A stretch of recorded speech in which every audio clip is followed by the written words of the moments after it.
TDP రాష్ట్ర మహిళా నేత కురబ శివబాల సంచలన నిర్ణయం తీసుకున్నారు. తన భర్త సమాధి వద్దకు వెళ్లి టీడీపీ కార్యకర్త అనే నేమ్ బోర్డు ధ్వంసం చేశారు.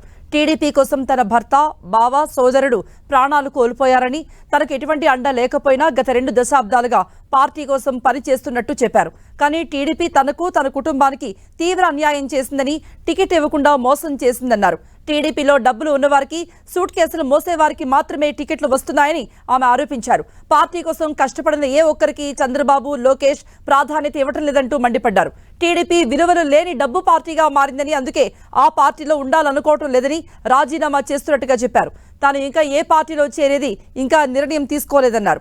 రాష్ట్రంలో కురుబ కులస్తులంతా టీడీపీ ఓటమి కోసం పనిచేస్తారని శివబాల్ చెప్పారు.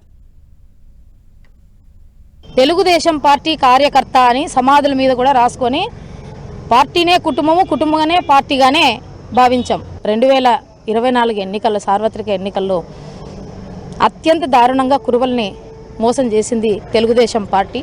మరి చివరిదాకా ఇస్తాం అనుకుంటూనే ఎమ్మెల్యే ఇవ్వలేం, ఎంపీ ఇస్తామని చెప్పారు. సరే, అదైనా సరే ఓకే ఇస్తారేమో అని ఆశ పెట్టుకొని ఉన్నాము. చివరికి సూట్ కేసుల ద్వారా ఇంపోర్ట్ అయిన నాయకుల్ని తీసుకొని మాకు మొండి చేయి చూపించడం అత్యంత దారుణమైన సంఘటన. మరి పదవుల దగ్గరకు వచ్చేటప్పటికి బీసీలు గుర్తుకు రావడం లేదా తెలుగుదేశం పార్టీకి, చంద్రబాబు నాయుడు గారికి? ఆయనకి ఏమైనా మతిమరుపు వచ్చిందా?